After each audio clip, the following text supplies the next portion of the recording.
पुलकित है, प्रणाम करके आए हैं हम, भजने भजने भजने आए हैं पिताजी, आत्म सच्चाई से तुझको।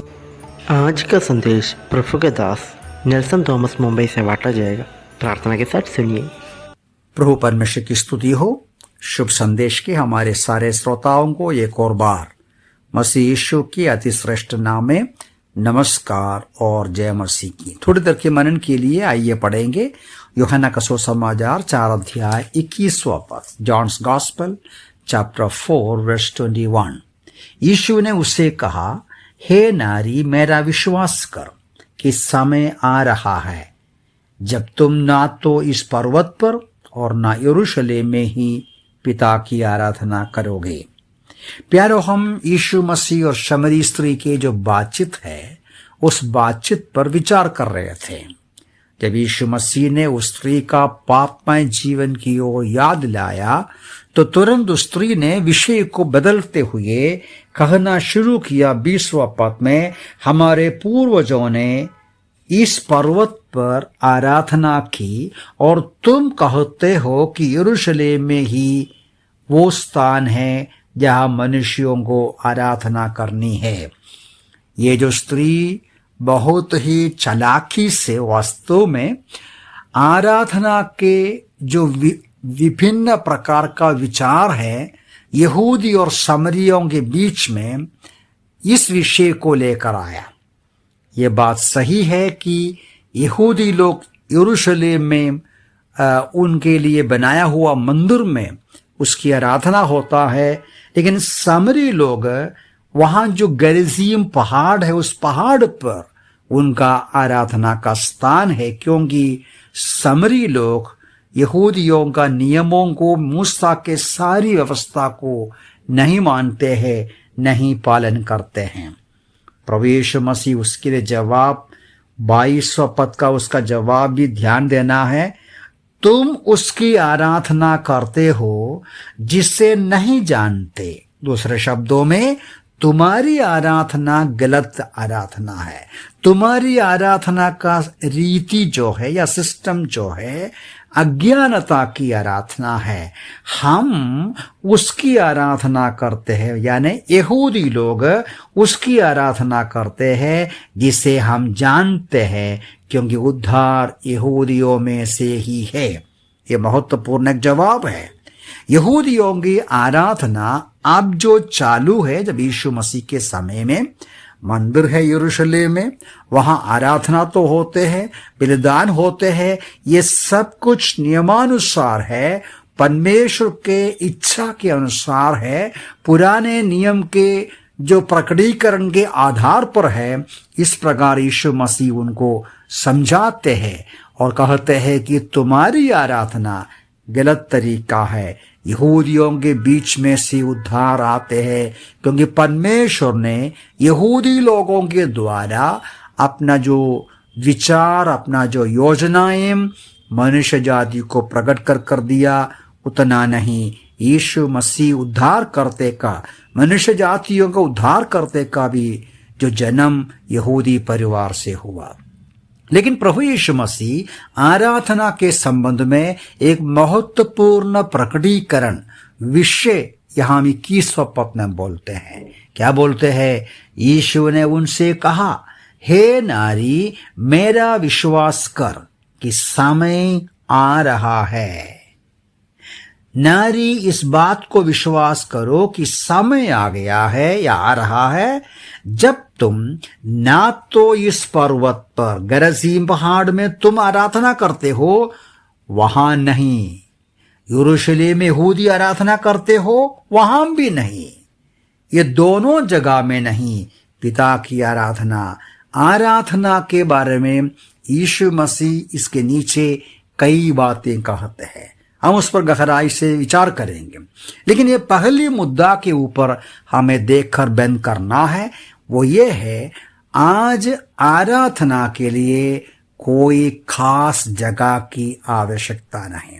आप जानते हैं, यीशु ने कहा, नारी, समय आ रहा है। यूहन्ना के सुसमाचार में ही कई बार इस प्रकार यीशु मसीह बोलता है, समय नहीं आया, समय आ रहा है।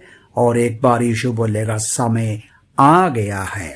यीशु मसीह का मृत्यु और पुनरुत्थान और यीशु मसीह का स्वर्गारोहण के साथ साथ ये जो आराधना का सिस्टम बदल गया।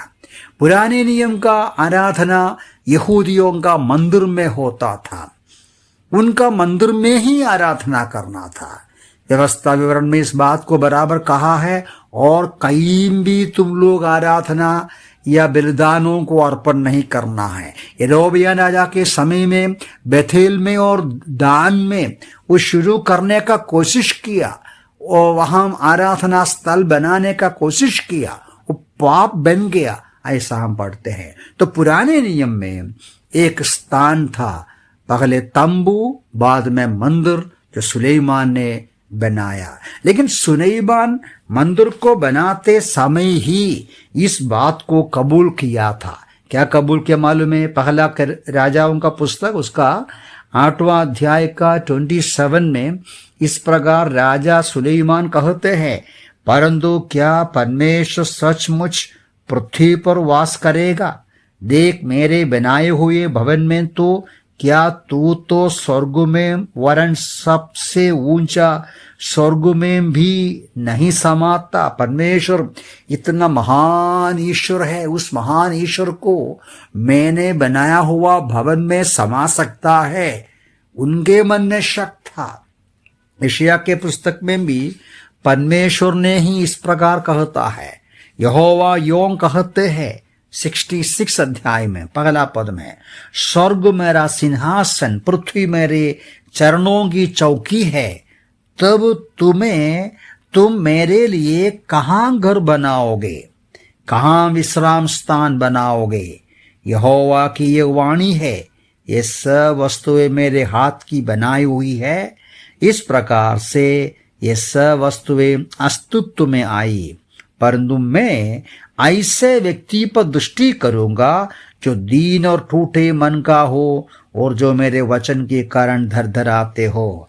ईश्वर परमेश्वर स्वयं इस बात को प्रकट कर कर दिखाया, मैं ऐसा एक भवन में वास नहीं करता। परमेश्वर का सिंहासन स्वर्ग में है और वो महान है, सर्वव्यापी परमेश्वर है।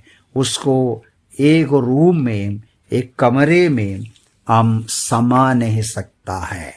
पर अब प्रेरित पौलुस ने 17वां अध्याय, जो प्रेरितों के काम 17वां अध्याय में उनका प्रचार जो एफेसस एथेंस में हुआ, उस एथेंस का प्रचार में ऐसा कहते हैं। 17वां अध्याय प्रेरितों के काम 24 और 25 पद में ऐसा पढ़ते हैं, परमेश्वर जिसने जगत और उसमें की सब वस्तुओं को बनाया, वही स्वर्ग और पृथ्वी का प्रभु है। वो हाथ के बनाए हुए मंदिरों में निवास नहीं करते हैं, न ही मनुष्यों के हाथों से उसकी सेवा टहल होती है, मानो कि उससे किसी बात की आवश्यकता हो, क्योंकि वो स्वयं सबको जीवन, श्वास और सब कुछ प्रदान करते हैं। प्यारों, इस बात को हम अच्छी तरह समझना है। आज दूसरे शब्दों में यीशु मसीह का मृत्यु पुनरुत्थान के बाद कलीसिया का शुरुआत के साथ वो कोई भी पुण्य भूमि या पवित्र स्थान इस संसार में नहीं है।